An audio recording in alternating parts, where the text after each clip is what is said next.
guys, Marian here. Welcome back to my channel. In today's video, I'm going to be giving my high holiday sermon that nobody asked me to give, but nevertheless, let's jump in. No one asked me to give a sermon this year, and probably never will, so I decided to share it with you instead.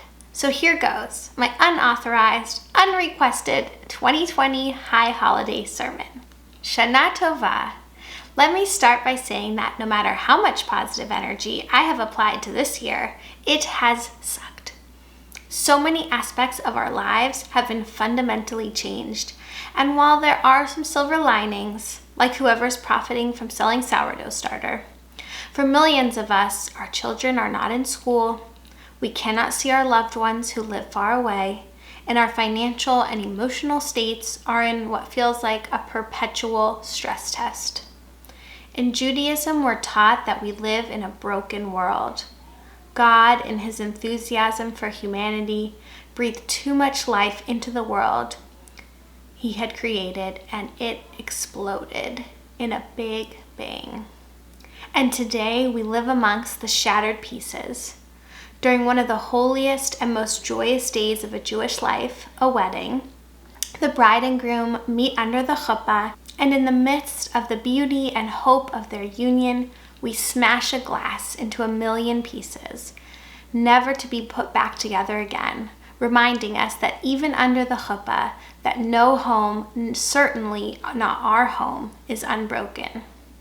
So in the midst of a year where the cracks have split further apart and we struggle to see anything besides the cracks, I can't help but wonder, how are we going to get through it?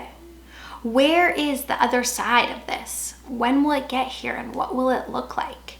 And when I get caught up in these questions that feel like they're literally building up in my throat, I remember that I've been here before. Hineni, here I am again. In the Torah, we hear the word Hineni, here I am, when God tells Abraham to sacrifice his son Isaac. And it's used throughout the stories of the Bible when God speaks to someone. How strange is it that these characters needed to tell God that they were there? Couldn't he tell? Were they literally standing right before him? But sometimes we can physically be somewhere, even though our hearts and our minds are elsewhere. Before the pandemic, I often am physically in the present, but mentally in the future, fantasizing about what my life would be like next week when I was going to be at that party, or next month on that vacation, or next year in my new house. In pandemic times, it's all about Hineni. I am here now, because now is all there is, and the future is so uncertain and unknown, the fun of fantasizing about it is all but gone. And again, I remember, I've been here before. Each one of us, I'm sure, has suffered our own personal 2020. A moment in life that was so devastating and life-altering that caused a fundamental shift. I've had two. The first was having to say goodbye to my first pregnancy in the second trimester.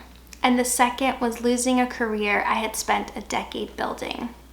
In the midst of these personal 2020s, I remember having the same 2020 feelings that I often have now, because the path I had laid out was suddenly ripped from underneath me. How strange is it, though, that we, as logic-minded humans, even expect that our lives will somehow unfold in a predictable manner? Chaos is all around us. Last year, did anyone pray we wouldn't have a pandemic? It wasn't even on my Armageddon list. As I was thinking about writing this sermon, my phone began to buzz. Justice Ruth Bader Ginsburg had passed. Chaos. Life is unexpected. That's the deal. You can pretend that these things happen for a reason. You can clutch to predictability and normalcy and reliability like it's promised. Or you can instead be truly in the present, Hineni, and presence of life in all its chaos. Hineni, I'm here for it.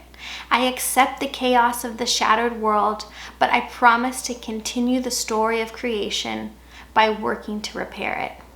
Not because I think in the end that it will be perfect and fixed, but because in doing the work of repair, of tshuva, I find presence and meaning in the chaos. I hope that in the midst of all our collective 2020, we will be able to find this together. Thank you. Shana Tova. See you guys in the next one. Have a very happy, sweet, and healthy new year.